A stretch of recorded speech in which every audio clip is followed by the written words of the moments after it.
93.1 na ya wani pama o na unu huarada ifisa gudie munsemo ubenya abrabum munsemo ubenya nyamsum munsem ubenya anijie munsem ubenya enyumpa na kakoma ubenya yamaimu amanyosem ubenya osumpa di bravo ubenya nyina Sompa FM 93.1 Sompa die Emma Kefiapa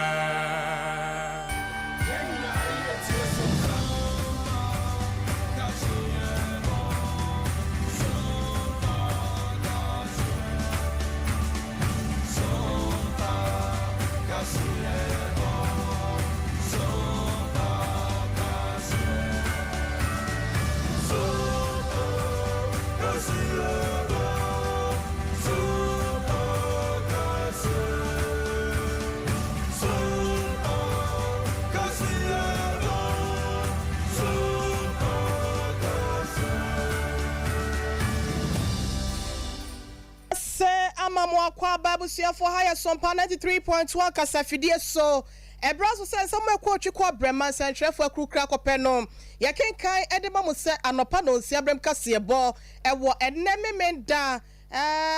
August bo so me da to so aduonu ensiemu ya kai say some no do so de bedi mo tintiman no and it's MPP amanyoko no one special electoral college one so one airpanom ye raya wano eyetitire ni wom wode nsembia to dwade afa ho a ye bedane ni nyina achi ede ama wo na ye bebo awrama wa hafo mountain ne mo mahini bia wano so wo ede adesredie bi ede ma aban na de ensem na opanyin so kasa de afa ho na global info analytics for one eye hwehwemu efa abato wo nsem ni ade and MPP amanyoko no one so a delegate conference a one ekone neno one e de ho popoye nsem bi aba abetudwa na buru apoya mantem so na abato ho nsem MPP amanyoko no panyifo bi ese bibia eda na kwan mu ade wakasa ye ene ehwo ne ma ahodo bi a one so hwehwe no ye de nyina mu ensem ebeba bedan mu Ghana National Association of Teachers natefo one so omo ebepa edabi ho entoma ede aboa sebe ya wiase nyina daba akobia wonom de ase wo eboa mabunu nkoso ene empunto no wonom ede wonom ho ebehjem ensemi ni afoforo ena anope mosomfo henere maame akua yeboa asia mama tena se meba bekenkan ede amamo nemum ya hya no so say ya live ya Sompa TV ne so o multi TV decoder no misro wonya nyaaya no ariskane na enema nyina akonkan sanso na Facebook no Sompa TV Ghana ana Sompa 93.1 YouTube so Sompa TV Twitter Sompa TV /Sompa FM www.sompaonline.com semni nyina danso ya bone beda de akogo nteno kwasani moe na kenka wo de free wo Sompa 98.9 ewo sunyane ekwanya kwabro no mobumpa wane ne dom enyina esom ewo hobrekro na buno epo ya matam enkransa ehon so Sompa 90.7 ekwia boachewa asempetia wanom so ene dom ne papa toast mo wanom eto afa afa ya njebrani adaje na ensem no emunchemu nyina busia yentime efa emedan mo Sam Eddie free electoral about one sem so me special electoral college ya manyoko MPP wanom so omo eba bepa ewo amantam edunsia mu nyina na timi aboa ama about one sem ehon tampa nyina timi asore de frabra na no na titire ni ede masa ekoi yewra Mike Okwe professor wano so ede nsem bia tudwa ya wo chese ne nyina no egugu na akwamu na ekwoku ahodo nso so a wanom ede wo ho shem na etimi aboa amasa dwumedie no ehun sem nyina etimi akonkan no yewra Mike Okwe eto nanumutuo ede kire ensentrefo Busia don't ofo be na esese ye enfant chere kwaba ye constitution e wo Ghana 1992 constitution e simu say we a political party who to mean any how you must go by democratic principles who one yes apart from Ampuno, it will trim. It was a Ghana, says democracy, a women can be about a year for him. The kind where a boy have you said you no more. When you say, you have two about Ghana the day before your campaign, you and next year they campaign or China, they got two about what you get. She share with you about boy, my assume, Ubia, Uka, Uber vote to a Nipa back, not after the electoral commission for a total near 1 to 5. 1 to 5. Omuna, Ombeko, election, I bear final. Let us say 5 no, Omuka. And conform a car never been to yes, Shabia, about the fact, and committee members in a party office from 10 o'clock. And you will Yama aspirants in a note. Ubia will be Ubia, Sashi, be two adjo, won't you be a seno, bra, and I suma. Ubi number na yenye nkita ebinu by ebinu so ne kasa o phone so eti ase aye na juma obi antimi campo bi sabre yi te ko akoye conference ko akoye meeting ye ko seminar the delegate bi atra ifi na onkotu na ba se ne na dwen eye no se re a bi be fe ebinu mu kan se o mu suru se ye to aba no ebinu nia o votu ma na san krofo no se ye ba be tan we ni ye se we Mamma Hamo, and your problem, it means say, Mosa, Nipaya, paying for you, move with see a kind of. Obia Fanny seal, Emma, that's a wood to near Kenya, your devotion, another commission for no obey. All the best yet, box room, yes, see, near the easy for their call. It is a box room for the party for answer and whom you put, I said, will be the control, yes, to be a free. Now, and son of our box, we will push you, dear High Court order, and great a protection bar, dear High Court order. Abusia for the Yatin Kane, a special college, special electoral college, you know, 183 Professor Mike Okwe, and our de and Semo and Chemo at the Mayano. Yeah, boy, Ramo was sent from here to fast so called the Bresamo to an Semo Jabum, at the near Chemo, I will have for months some nemo. Nani crow Paul was sumo and Yakwa copy. A crow back who are your friend Dutchem a bag was so pa. Now, what and a school be no server one a penny for extra one walkway who hear more and near to cool dark rano, one and shada any the papa be annuncino, Emma and Quadano, and Timmy and Kosuku Nedodo. Nano and announcement, what do I need HMO ever go so my hine and anabo Sompa, what not so a better just way, and finish dunum near. And no enam swantin was so about a pan and finish dunum hontoma. I'm a wedding a feeded dentino. What shall see at the nearma and Jumedia would wanna and I read remo. Na a binisa at doye, warrior at the afrafan am swantinom. What do I need HMO a war a yaw my hina say ya? What in Sambia to just say and Kebeya buy one share na at the Roma. A sanitary pass a who do ya and Maya will see one so one penny fear so bana. What see me at the moi, because he said, be betra brano, and Cabaya buying a 2 year that's one, wanted to end free so Emma one. What in some way saying out to draw while brought the sanitary pass be, and one ma, and then 4 brother who draw, and the decks are who do young quada, etc. So, and the diabetes mea boama and woman sia concaino, what the equa chair, a year dechem MA basic school, yeah, no, a war no announcement here, go so my hine, nana bo Sompa, what the other ready at to just say. Sanitary party, your best said, taxi beer was superior. I buy a say, I buy 8 I mean, sense should be said, taxi beer was superior. The best say, I buy inflation. He said, come to do a person yet talk. At the mass school, so share a school, you can Paracuya. A car and study at the Botiano. Scam the point, man told you. It must say. Let's so where dear I won't hear me. Now in inflation. My this year no. And your punishment do you made the punishing or no? I said you want no my who are then obey a year. A year so Bozra my young man and a year Yamaya. A year Diaba or Muheli, a year Betty. Until President TBD, MPC TBD, and I'm my hands here TBD. You want to go by yourself, sir, or Montes to Mahomay. And so a year be Yamaya. It's not be Abusia for na kwasebo Sompa wa dika gwa so mahire wa mana no apem wa sa to aso edin sem say etuja no kreni da me bedru ha no na yare ho sempa say as a regional capital na me bro no a edichim wo hene ye go so mo hene ni fa hene na school nkwara tibia ase kroni yare ho sempa na obi bebusa say aden MP ni ha obi bebusa say aden regional minister ni ha obi bebusa say aden MC ni ha ye obi wa ha na nso am chicha no na enuru hada nti se omo tie mi a na se omo nkai se de chem kuro e go su kuro a eni banimu ya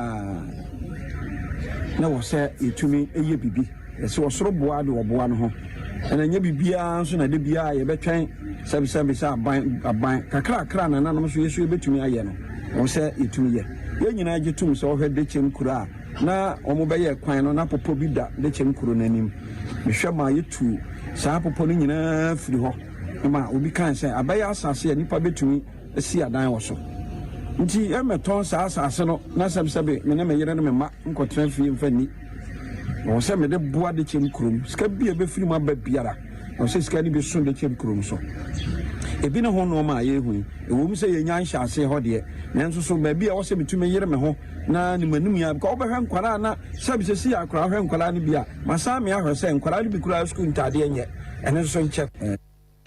Nana kwasi bo sompra ya wadi kan eye go so man na busia na no de semane ye kokotie ye no afeye monwura mu ene nyankopon ebe wie mu wo sini trasio abrewa yipoma kwan mu wanyi poma kwan mu pipi amayoko no wanom se wanom enfa ne ma eni agro mu nyina hia ewo amantama hodo no mu sebe ya wanom abatu obetimi ahyehye so na we no ni nyina eyese enipedu ya wayi wonti so peso kita frank emo edema amanyoko no wo mu ekwa akoto wanom so aba no mu atwa biegu na enkan ne nyankopon ya adomo a August anasa ye free mu a November bosumi ni mo no wanom etimi ede abatu na nkasa ahyehye so eyido obetimi akita frank ade ama amanyoko no na ebusua nipedu ya wanom ekono eye mampanya bede etire Dr. Mahmoud Bawumia Kane aya Attorney General ya no aya soafo ya wahwe atente ne ho nsem so ye radiogate eka ho kane soafo ya no hwe yenwuma ene adwade ho nsem eso no wano so etuamu ebiewra Alan Cash wode wani kiremu ewo Asen Central na hyebadwane ya woginamu yewra ohene Kennedy akompreko Japan eso ejinamu kane soafo ya no hwe yenuane ene yemfudie ho nsem so wano so eka ho ebi Dr. Owusu akoto afriye afe kane panyi pa ya no ye trefo edema MPP amanyoko ye wura kwabreje Japan afe kane ya da panyi wa ya mra hyebadwane de ma dehye ya do mo wo offenso no abaton pesia so Dr. Kofi Konadu aprekum eda kane eya hone ye soafo ye wura boache ejakon kwadwo poku ye wura yi enso ye dwadini ena kane soafo a anasem na hyebadwane ya no ogina mu edema dehye ya mo mampo abaton pesia so ye wura Francis Adenimo enipedui enene wanom se omo se efotente no wanom nyina pese omo gina epre franka esomo edema MPP amanyoko no neno wa bato ya wanom ekono ena Global Info Analytics wanom eya dwumako bi ya wanom etime ya sovia hodo eya hwehwemu ene ekoto aba we se ho na benya na wanom panyi pa ya wotua wanom anoti brekese brekro na bato ho sensem bia ombeye ewo wanom dwumako no nyina no enetua no na Dr. Musa Dankwa ene ni din wadi abasa abatu no ya ebekoso enne ewo miamia hodo wa MPP amanyoko ni din mo no ene Dr. Mahmoud Bawumia wojina abrani wom na wo hwe ye wura Kennedy akompre kwa Japan ena afe ye wura alankwadwo tramatia wonom miensa na ase akansie no esi wonom na so na mbom agodie no ene akansie no enkwa wie ye no na Dr. Mahmoud Bawumia wono ena afa enkunie franka no ede kita. We don't have percentages to the superability. Yeah, special poll on superability because it be say among numbers no and no so and omi nipa akukudam a ofre oma omunya adaje anyone kasa enchero ma bi enchero into no ya haye ho ankoye poll was super delicate. Analysis based on what we know and what we understand. Maybe Dr. Mahmoud Bawumia first, but I can't say 50% to 60, 70 to 80. I can't tell. It will be in the order Dr. Mahmoud Bawumia, followed by Alan Trematin, and Kennedy at the point, top three. The last two, we believe said it is likely going to be Dr. Afriye Akoto to guard these two clients if Kobnaji at the point, but it's very unlikely. He will get support from the super delegate. Yes, that is unlikely, but we will not be surprised if it is purely on analysis. Among MDT delegates in June, so we use that as a basis. So assuming say the delegate would think the same way as super delegate, then the order is still the same. Say Dr. Mahmoud Bawumia, Alan Kennedy, Afriye Akoto, Dogati, and Kobnaji Japan. If you use the MPP delegate as a benchmark. So he's been out of frontline politics. The moment you take a back seat from frontline, you begin to fizzle out. Now I'm not for if you say if ever exists. But those who are in the limelight are always visible and they get attention. And I don't think he's gotten that attention in the last 6 or 8 years. Sympathy, the MSA even needs to delegate more. The sympathy is among the general voters, general delegate. And even that, Sebi in June, he wasn't doing well among ordinary delegates. Alliances are always very important in any election. Even if there's not going to be a round of corner, alliances means that everybody will bring his team to support you. So you get more resources, you get more focus, and the message will be single. Now, if you have others forming an alliance against him, it means they want change. And it's for Dr. Mahmoud Bawumia to fight his corner and to justify why he should be the flag bearer for him. But in an event, a poll runoff, because there was no clear winner, that will really count to Dr. Bawumia's disadvantage, because who are the Kennedy supporters and Alan supporters are generally they will outnumber that of Dr. Mahmoud Bawumia. Sure. And that will not work out well. Sawaka wahini Kennedy akompre kwa Japan na chitafo eni yewra Alankash na chitafo ebomua wonum ebeyefua no ode kwaka Dr. Mahmoud Bawumia de ne ho a ni nyina na akwaye se 2-1 no akwaye 1-1 wo ho we say yewra musa wono panyi kwatrefo ya wono eda global info analytics ekuo no ano Dr. Musa Dankwa ene ni din na ene super delegate conference no eno ekoso wasante mantama senom wo tech na ye sorry ya no morning show for no ba betena se na chese wono so de ekoso nyina no wono matimi de ho eseme de abrao na ansa na kumase de akurampo ba no na kaisa buno epo ye mantam no miamia hodo mantam no wono so de no ebeba so na no ena wo de wani kiremu wo buno epo ye mantam ni kropon tachi maimu a ehon so ebi bekoso nam so ama yewra David Boachi wono ye trefo panyi edema amanyoko no ehye ne toto ya hodo ya wono ma ye nyina no wo se bibia egu na akwan pepepe na bamba ho nsam so de ebegina abrane. Bono East has 34 delegates, but they have had one transfer. That somebody has transferred the votes. In all, nationwide, we have 7 transfers. Ashanti had the highest of 3, then 4 other regions having 1-1 each. Bono East has 1. We do not have a proxy votes, but we have 1 transfer. So in all, we will be 35 people voting at Kokroko Social Center, Bamri, that is Techiman. National Council took a decision that all the elections must be held at the regional capitals. So ours is being held in Techiman here, Bamri Social Center. All arrangements are set. All our delegates so far are available. We don't have arrangement for any internal security there. Completely, everything is for the police to take over. We are only 34. And the one person joining us to make us 35. I don't think any of us, because if you look at the category of delegates, all the 17 regional officers, 11 constituency chairmen, 3 members of parliament, 1 surviving founding father, 1 national council rep, and the regional minister. So we don't see anything so special that will make us need a security that will be out of control. Just pleading with the party people that when you get there and you are not a delegate, even if you are a delegate, we have to go by the instructions of the security. As I said, tomorrow we are going there to know how they are going to set up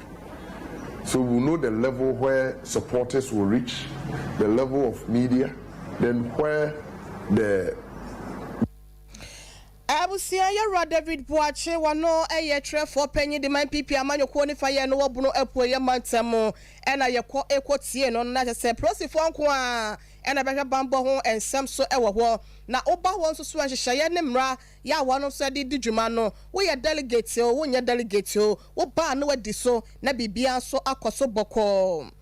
Yengra mu nemo mi aka cho se Sompa 3.1 kasafidie so and our sugu a wutie ne brekro na sunyane Bono matam kropom aya Sompa 98.9 ekwenya akwa brono ma ochia minimo ene ne dom asom ewo ho ena wuremo ewo bono epo aya matam a ewo so ya Sompa 90.7 ekwa boachiwa asempa etia ene ne dom so ekitemu afeko Facebook Sompa TV Ghana ana Sompa 93.1 YouTube ya Sompa TV Twitter no aya Sompa TV /Sompa FM www.sompaonline.com semni nyinada obetimi akọ no akwakenke bin so e de afri home afa yenwura mo e wo ensem foforo mo wadonfo no e dodom yen na bone bia ankan ne a August ne bosome de toso edumienu bia no e panyimfo ehwe e de niam etoto akwan mu na wonom e de ya wonom e ba bedie no ene se emabunu eda ena ya womo e de toto ho ensem eno na nam so wodwani e kiremu e wo Ghana National Association of Teachers ya wo twanitia e kana nat na ne fa ya no so e wo kofo duapo ye mantamo wonom apa edai ho ntoma ya wonom se wonom ede boa sebe ya emaburu ahodo ekuo ye no e wo nat ko ne mo no wonom betimi atoto wonom eniema ye na ye Patrick Boy se wono ede ye po ye mantamo titire ni ede man nat ko no wo kan sembi ede fa ho a yankwa homa so ne enkotie bi mra August Bosme die also do me no da internationally United Nations e dey ato onom say yen fan celebrity mabunu na yen ayo the teaching profession Ghana National Association of Teachers your 5-year development planner no the youth committee proposals say as part of the celebration he adopted Saturday no 12 August every year now you first celebrated the youth within the teaching profession and within the Ghana National Association of Teachers now and then the day di kan lunch day no na dey aka the activities on and they be share Okoforidua Eastern Region Hanoma the lunch day no now the kan nyina say when we talk about the youth over the years your man akwa say the youth is for the future, or the future belongs to the youth. And we live in the deception. I said, "Nade akrebi ama babu no so to hono mana." Adwene odwe ne say, "Echina bi wo hono ma eye ne dia." Na ni beba na ho so oba akokra. As we are speaking, African population, we are kind even the population of the world. Africa has a youthful population. World geopolitics, any population-wise now, you can verify and then maybe contest what I'm saying. But the truth is say, youth now Africa, yes to say no. The side journey show between say Echina and a Yomudia, and Echina no a mother. Ada de HBA no ye ka Echina na ni beba ons ba oba akora na ne pa e wo babunu ma e say ye tapo in na ye nya so faso na ye nya. And it's the reason why in my speech I made mention of the fact that the future we are talking about is not tomorrow but today. Abusia way Patrick Boy se wano wode wani chemu epoya matemu a wano ena na tepenyi ene ekotie no no na ne kasa na chi no ene tete ne ade National Youth Committee ade manati ko no yera prosper techi wano sese kwase menka me wakakraka ade fo aminu aso. Important launching. The National Youth Day gives an opportunity to celebrate and mainstream young people's voices, actions and inactions, initiatives as well as their meaningful, universal and equitable engagement. The theme for today, empowering the young teacher, the future of the teaching profession. NAT as an organization has outlined many initiatives and interventions to ensure quality education that will prepare the youth for future opportunities. It is always good and acceptable to continually strategize and equip our youth with new dose of knowledge, skills that will enable them excel at management levels in the association and the professional level. It is for this purpose and reason that we are delighted to host the launch of the National Youth Day celebration. I was here the attending K. Prosper Techi, one of say Titreni. The Magana National Youth Committee no not a quoni monomo womusa and mebuno no no and that one yera prosper techi and any ding. Afe yen remo na yen share and some so equasubie.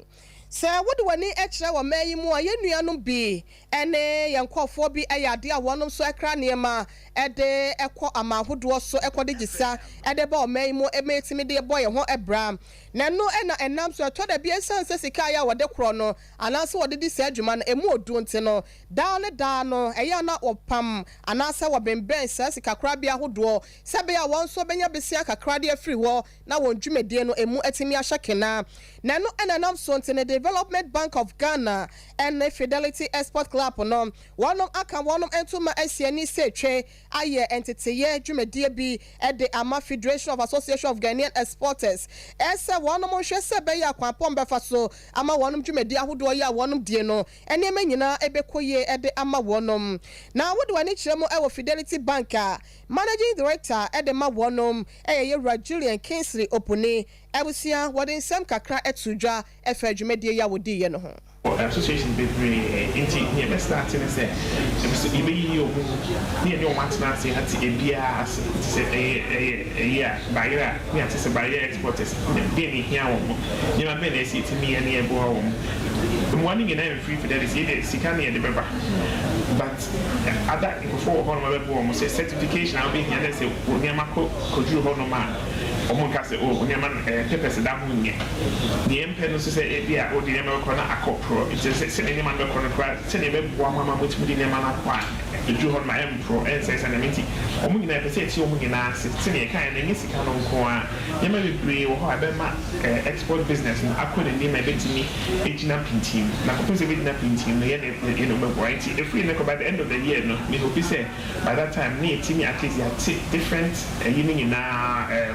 associations ning na omo problems ni mo here me start products na be bo mo amo edwuma na kunto by the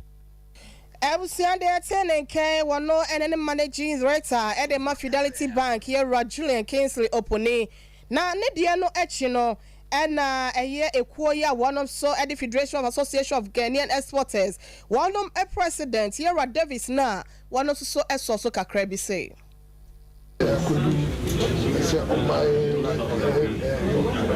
agriculture and agriculture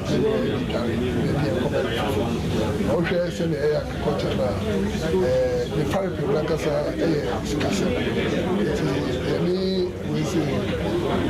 Fidelity say a cabo say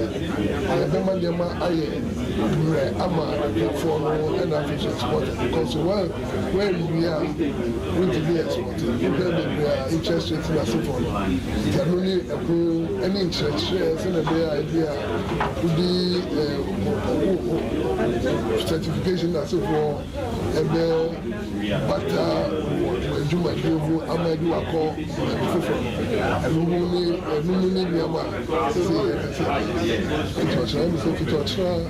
Bank Nipa almost 200 and I already said I'm almost I already said I just can't it is a new one area who will be a bank like a something who will come and this is actually there on Abusia for na chase eno so eno no ye hwe na modwen chira hodo ya modi aba no ye mo bi sutew enfa mama master planner junior kintampo wade aba wo se ese wonom eto e de ama ba omia ena eno ena ebeye ahyase de ama MPP wonom breaking the 8 da one man no ntino delegate ni nyina wo sra wonom se ne wonom ento ne boom enfa manenchi akwama lawyer Jerry Ahmed incoming wage abawe mrashe bedwani Derek Ayate as we say oh my good morning Daniel good morning to you too na no Jenny Boate so hwe ye free Hamburg was say MPP for no delegate ni monto ewo boom Emma yewra Dr. Mahmoud Bawumia digital man no wase wo weni suade hunu nte no Bawumia all the way ne dia wode abano na Miss Gospel Kaswa and I was say aka Dr. Bawumia beba betoa so wase ohwe eye aspirant edu ya wonom ekone nyina woma wonom etirim kwa ema wonom good luck na mom wonom enhwe se abato no mkoto no Dr. Bawumia ena wonom ebeto ede amano Betred any a J Kraku and I was say wotie ya live wo yetama Newton was Dr. Mahmoud Bawumia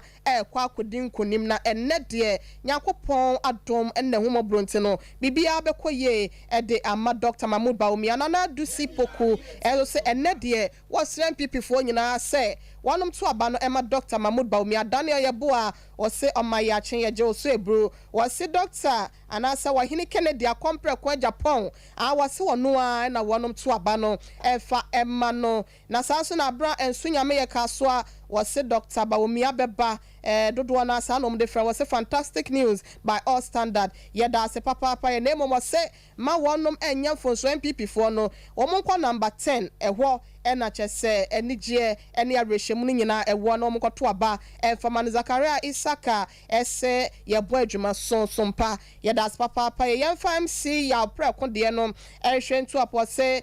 good morning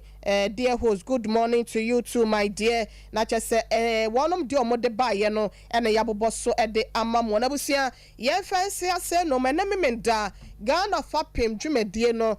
ba so nemom yakai say MPP super delegate conference no ehun sembia pania kropo na be frata what the pania na yabu ni tini kura na ne to ne frito a ye be mama te ho ensem said the AC call said the AC be nyina no na mo hye no so e de ama ne mo mizo free drink no e wa adwama so me so ne eno ane e de fa ye minimu eyi yu abedin to ene awadeji ahodo nyina no ya no mo achibi na mo de serve ma hoho kama 5G meza no so etechre wuntimi ndidi a eno ana ebo officer gwarana no ahye mo be e ma wa hoden chapo efri se jensen ene great thing no so no yesum e de egum 0246 270 221 0246 270 obetimi afre ba bia wo bia no empanyimfo no betwetwe nkomo na wonum etimi abre obi yera sante eboa Benedict semufo panyi ye fa sedama news crew ya one was Sompa 93.1 kase dem Kumase ene Sompa 98.9 Sompa e wo sunwa na kwenya kwa bro no ma afa Sompa 90.7 asempa eti aminu ya ba papa bi mo achi eburu woni papa toast ne adofo ne nyina so no yada mo asese mo fa ensem information centers awodo wa woje brani adaje tie yen so no ye beda was systematic ebo ye chidom Kelvin so ebo aye ekwo baja system Primo Brahima and Brad Davis sono ehwe etwaye edifa TV ne so mede do hine ire ma me ekwa ye boa esiama mada wase amwochia ekronto